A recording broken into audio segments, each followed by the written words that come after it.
Thank you so much. Glad to be here. Let's get started. Exactly why I banned my team from responding when offline and why you should too. We just heard from the founder of Alice Public Relations, which is a similar company to mine, about how to build and maintain an employer brand, right? This is a key part of our employer brand, which is how do we not be indeed so reactive, even when you work in a rather reactive, sometimes full of emergencies field. That's Maneuver. And then as part of our work at Maneuver, we actually also started a newsletter and movement for just nicer, more balanced human workplaces, which is Nice Work. And a lot of what we do at Nice Work, we actually use at Maneuver every day. So to get started, we know this, right? The workplace is just pings constantly. And we saw this even when we started our small company. We had Slacks, we had emails, we had WhatsApps, we had Telegrams, we had huddles, we had clients popping in all the time. And this was great, as in we've never been able to be more connected to our clients and to our fellow coworkers, but it's also super distracting. For those of us who've started the company from being a consultant or a freelancer, you go from not speaking that much to speaking all of the time. Even in a larger organization, you may think, oh yeah, I am messaged all the time and I do feel like I'm communicating constantly. It can be very helpful, but it can also be very distracting. And what we realized in founding Maneuver, and one of the reasons we founded Nice Work was to discover how can we have work-life balance without having to be constantly communicative. Because we realized that work-life balance cannot really be synonymous with being always available, because this ping fest really never turns off. Even if you're working with people in the same time zone, Martina also mentioned, oh, you might have young kids or you might have other responsibilities or volunteering. People come on and offline at different times, and it's hard to know that. So it can feel like you're just being communicated to constantly. So we, at the very beginning of founding Maneuver, were like, this is easy. We're just going to ban it. If you are offline, you are not meant to be responding to work messages. If it's a Slack, if it's an email, if it's a notification on Notion, it's someone popping into Google Drive to leave comments on a document for the first time, even though you've been asking them to do it for a week, any of it, right? If it is not in your working hours, you should not be responding. And we went through with our team to say, well, what is an emergency? What is definitely not an emergency? How do you communicate to your clients how they can get a hold of you if they need to? But at the end of the day, we told everyone that started at our company, if it is after our operational hours, if you are on holiday, if you are sleeping, if you're off sick, you're off the clock in any way, you should not be communicating. No exceptions. And I was excited about this because having worked at other companies and startups and PR agencies, it did sort of feel like if something comes up, you need to answer. So we didn't want to do that. And that's not the kind of company we wanted to run. And we thought that that would be it. Pretty easy, right? How to stop your team from responding offline? Give them permission not to do so. Wasn't quite that easy. We noticed that despite having this policy in place, creativity, especially as you get towards the middle and end of the week, was waning. Focus wasn't great. We weren't hitting all of our deadlines. And holidays, which should be the time when you are very offline, weren't having a recharging effect. We kind of dug in and said, okay, well, why is this? Is our clients not respecting this? Have we done something wrong? Is our process not working? Because we really did think, given permission, there's no reason that anyone should feel pressured to respond when they are not at work. So when we dug in, we realized that there were far, far, far more pings and communications and emails and messages during offline times than we could have ever imagined, both at work and not at work. So this policy that we created that we thought was brilliant and wonderful purely wasn't working. So if you saw this talk and you thought, yes, I also want to, ban my team from responding offline, I want them to recharge, the first thing you need to know is creating the policy is not enough. And so when we dug in, we realized like there were three big misunderstandings. The first was our team and we had not communicated what offline means, what effective communication is and isn't, and also why going offline is essential not just for you, the employee, the team member, but also for the business itself. These three misunderstandings Each person understood, one a little bit more than the other, but together it led to this feeling of ambiguity, of not knowing what is offline, when is online. If I'm online, should I be responding to this at this time? Why not? Is it effective? Yes or no? And then even knowing that you're allowed to be offline and allowed to not communicate, you still wasn't sure that if it's just good for me, but is it good for my job? Is it good for the business? Maybe I should do it anyway. It took us some time to figure out all of this, but once we did, we were able to kind of pull it all into a chart. And this is the why chart, right? The misunderstanding. The first one we talked about, which is like, what does offline mean? And for our employees and team members, both pulled from within our organization, but also in a lot of the feedback we've gotten through our newsletter, Nice Work. When we think about being offline, the response was, well, it's easy to respond even if I've just left the office, or I'm cooking dinner, or I'm sitting on the couch, I don't have anything else to do. And yes, I am offline, but it's my job to respond if they need me, even if I'm away.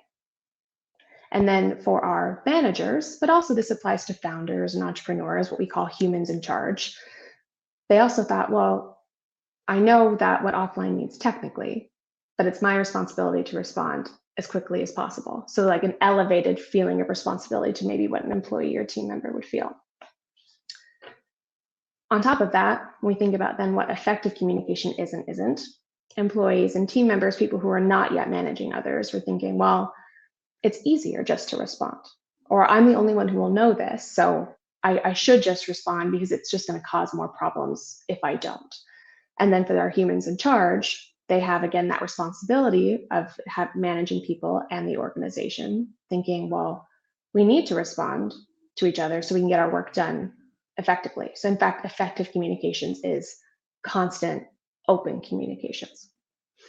And then the third one, which is, why going offline is not essential, not just for you, me, us, the people, the humans behind this job, but the business itself.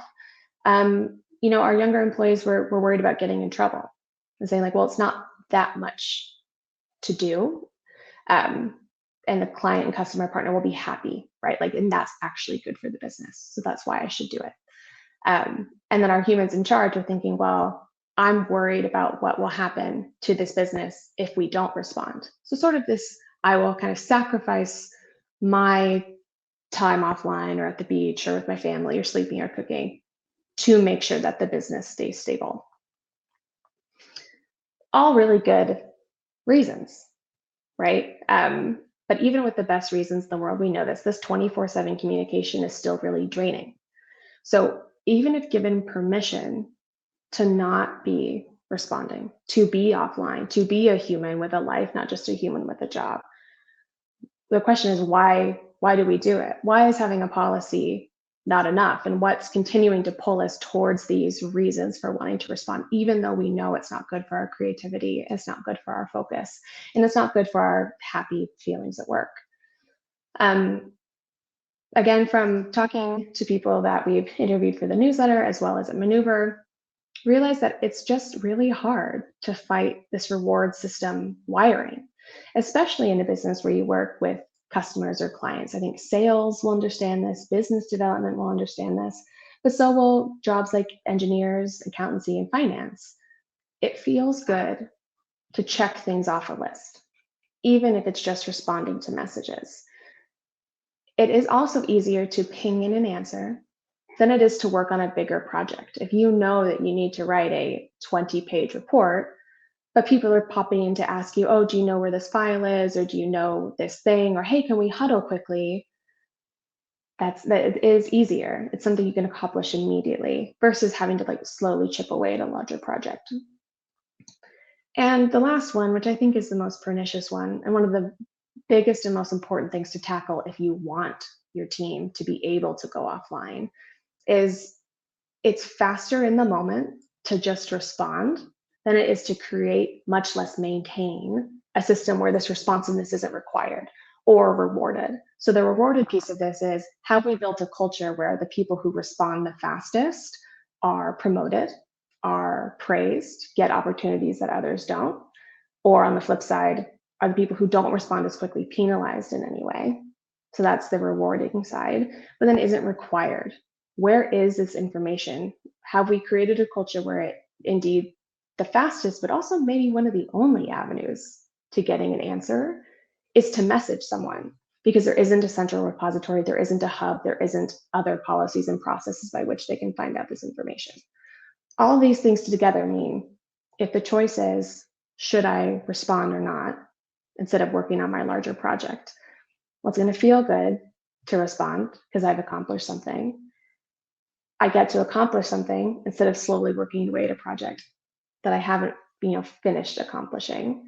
And then on top of that, if I maybe don't respond quickly, I'm either worried I'm going to be penalized for it, or I know I'm going to be rewarded for it, um, or either simply not a system by which I can not respond. So all of these things together make for a very hairy problem. Um, and thinking through it, we realized that the policy that we'd created, airtight. There was no room for ambiguity. We gave examples. We said, turn on focus mode, turn off notifications, put your phone number in your signature for an emergency. It'll be fine. But even though the policy was strong, we had not created a system where people could be offline and trust that the information was there, or trust that their colleagues had shared the information. And if you're thinking about this for your organization, the red flag that we noticed, that I imagine you might as well, and is really important to handle if you want to make this policy workable, is how much communication is happening. And we realized that the number of communications in general was out of control, not just offline. And by offline, our definition of offline was like, after 6 p.m. Central European time, communications at 8, 9, 10, 11 p.m., 5 a.m., 6 a.m., people feeling like they had to respond outside of a working period. But even then inside the working period, there were often times where if a client would send in an email or send in a Slack, they were responded to within 5 minutes, sometimes less than 5 minutes, much less, always within the day, if not within the hour. And that also meant then a lot of back and forth messaging because we were responding immediately. So then they respond immediately and we respond back. And so then it turns into a longer conversation, which means there's a lot of communication. And that's time, it's 15 minutes, it's a half an hour when you're not working on another project. But we were also doing it internally. We had also realized that it's easier to ping, my co-founder, say, oh, hey, where is this file or where do we save this, than it is to then go look for it. So just looking at the sheer number of messages and how they changed on days, for example, we had a lot of client calls. So we were on calls and we couldn't be messaging. The difference was astounding. So we knew communication is good, but there's still a lot of it happening. And that probably means we are not enforcing boundaries about when we should and shouldn't be communicating immediately. You think, well, maybe you could have noticed that. And I would say to all of you, again, if you want to have a culture where people aren't having to respond when they're offline, didn't you see that? If you're our company is 7 people, we're a boutique agency in Amsterdam, we have great clients, but everything's in channels. Did you notice that this much communication was happening? And the answer was no. And this is the second thing to look for. You're trying to help your team realize that they don't have to respond offline is, are these communications happening in silos? And by a silo, I mean, is it easy for someone else to bear witness to the communication that's happening? A client emails and they only put me in the email chain, not my manager or not somebody else working on the account. And then I respond without putting anyone else in. So this is now a communication with the client that no one else can see. My manager can't see to say, hey, why did you respond to them at 9 p.m. yesterday? If it's in a silo, it's very hard to train people out of it. And it's also hard to flag. And when you do that, that's the same thing that happens with Slack. It happens with WhatsApp. It happens with any communications tool. If it's not visible to other people, it's then much harder to then make it visible. So we started a policy let's take screenshots of when someone DMs us or sends us an email just so we know what's happening. So because this communication was happening, not, I would say, in our public square, it was hard to see that it was happening. And then on top of that, it meant that the information wasn't accessible. So if someone were to go on holiday and the client emails and they get their out of office saying, oh, hey, I had sent Rachel this thing and, where is it? Maybe my team doesn't know. because they haven't been on the email chain and they haven't been in the Slack DM, which was then adding to the pressure for our team to think, I need to respond when I'm away because no one else will know. And on top of that, it trains clients, especially in a client or customer facing business, that we are ultra responsive. So if you are quite often responding very fast, and then you try to make a policy or culture shift, and you stop responding as fast, that doesn't make anybody feel good. But it also means that we had to train them on a process or system on how to find the information without us. And it's because we weren't offering it. There's a big difference between saying, hi, I know we're heading into the weekend. Here is everything that we were working on or asked for. You can look at it and we can touch base on Monday, versus not communicating and not giving any of those next steps. So if that person who has been on holiday checks back into their email on Saturday and comes in with a bunch of questions, they don't have any next steps. So that was another system we know that we needed to build, is how do we proactively provide information? And then the last thing was, our team really truly believed that by responding offline, they were protecting the business. And so when we came to this realization and realized the systems we needed to build, we said, great, how can we rework that chart that I showed you to show that our policy is true and real? And how can we convince our team, help build our team and train our team to realize like they don't indeed have to communicate that often? So familiar, right? Big misunderstanding number one, like what offline means. We went to them and said, offline is, of course, when you are not at work for whatever reason that is, but it should also mean a time when you're not doing communications. That means if you are working on that 20-page report and it needs to get finished, you are working on it. We are not expecting, if a client sends in a Slack message or an email, for you to drop everything and respond to it. We're also not expecting that if your colleague pings you or messages you. Again, if it's an emergency, they will message you again, or they will find a way to get the information. But it is both no one is anyone's kind of PA or secretary type culture, but also means like you need to be very focused on the creative and deep work that you're doing. So we said, start batching your communications, figure out when your focus work is, when that period of time is, and then come back to your emails. There's a joke, like from when the book, The 4-Hour Work Week, came out, to say, answer your emails at certain periods of time. It was like, whoa, but it's a really good idea, especially now that it's not just email. It's your email, and like I said, WhatsApp and Slack and Notion notifications and Trello board pings. It's all of it. So do it all at one time. And then, of course, offline is offline. And that kind of leads us into what effective communication is, right? So we said effective communication means when you are communicating, when you're responding, you're making information available to everyone. So it's done in a productive way. So you should never be the only person with an answer. If you are, it's not invaluable. You're gatekeeping. That's harming your ability to relax, but it's also harming the business. So effective communication is respond to all of that client's questions at once. Put someone else in CC so that way someone else has the information as well as you. And effective communication is also communicating and asking for things if you really can't find it. Being organized, sharing files, not keeping things on a personal drive or just on your laptop for yourself means that your team members can find it. And then the last one is, why going offline is essential, not just for you, but for the business itself. This was a hard one, but we had to come with some tough love to say, if you're overtired, if I'm overtired, I've gone on holiday and I've come back, I will not be very good at work.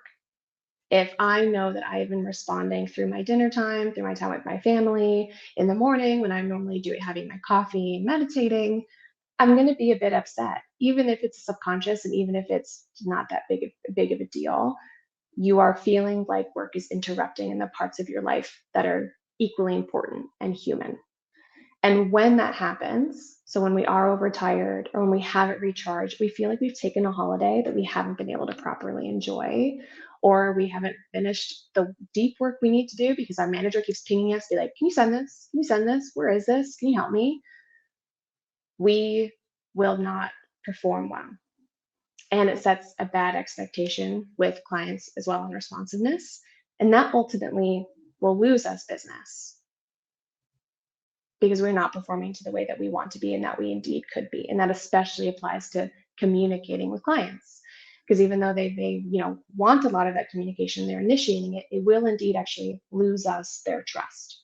Because we've seen this, if we go and send a report to say we've done all of these calls or done all of these messages with you, that isn't what they've hired us for. They've hired us for PR, they've hired us for writing, they've hired us to get them press and to get them on podcasts and to get them speaking at major events. It is also our responsibility, if we've used their time, to respond to them, to share files again and again, because we haven't made a process to make it clear. And we also haven't said, we need to spend our time on getting you the wins that you want. It took some time. And of course, there are still bugs. We're still talking through, and scenarios come up every day to say, is this offline? Should I respond to this immediately? Yes or no? But our offline ban now works because we've helped our team understand what is effective communications, like effective communication style and timing. We have built a better system to where we are sharing information across the business. So that way, when someone is absent or away or on holiday, there are more than one person on an email. There's more than one person that knows what's going on.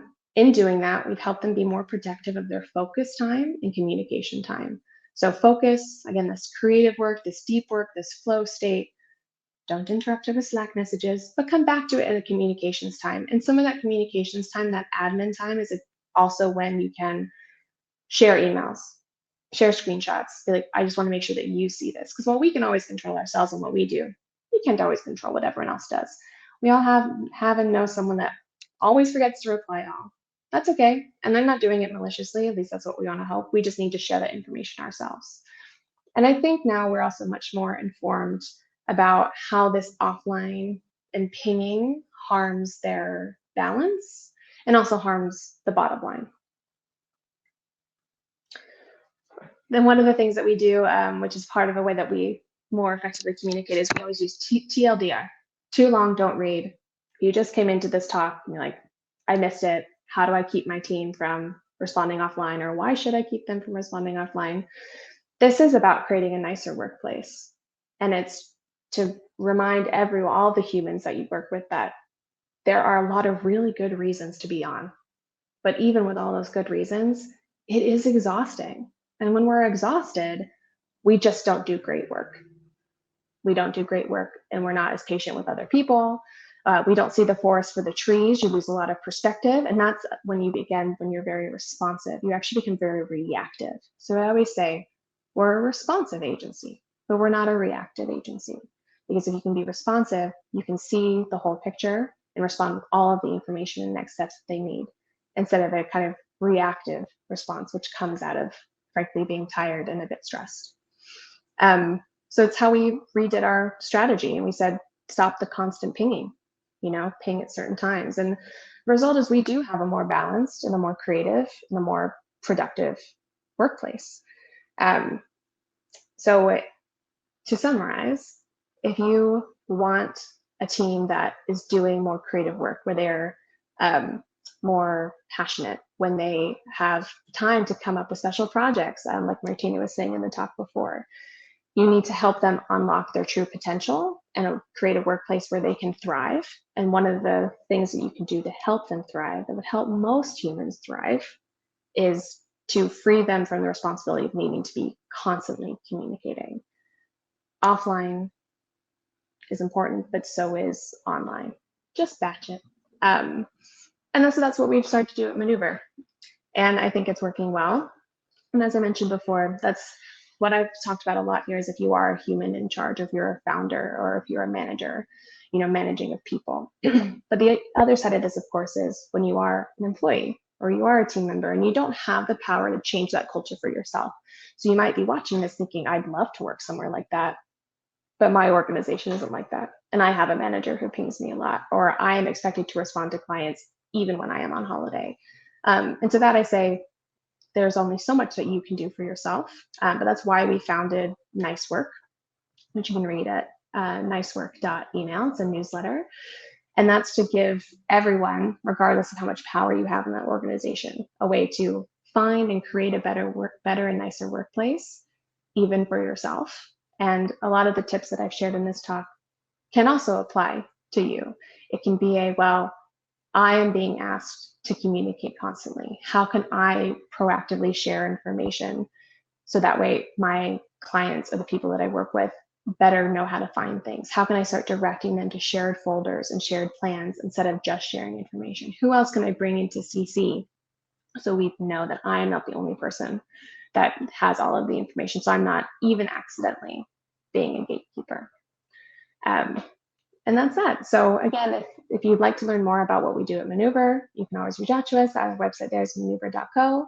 And again, if you are passionate about creating nicer workplaces, doing nicer work, setting good boundaries with work that include not answering Slack messages when you're on holiday, I think the Nice Work newsletter might be a great place for you to start. Thank you so much as well to the Inspiring Workplaces team, Amy, Marta, Matt. I think the reason we're able to have this kind of talk and share all of these tips, and I know we're going to have so many much more today, is because now it's rewarded, indeed certified and celebrated to be in Inspiring Workplaces, and we know that it's possible and it's doable, and that you're not alone if this is something that you want to do. So again, thank you so much, and I'll hand it back, I think, to Marta from Inspiring Workplaces.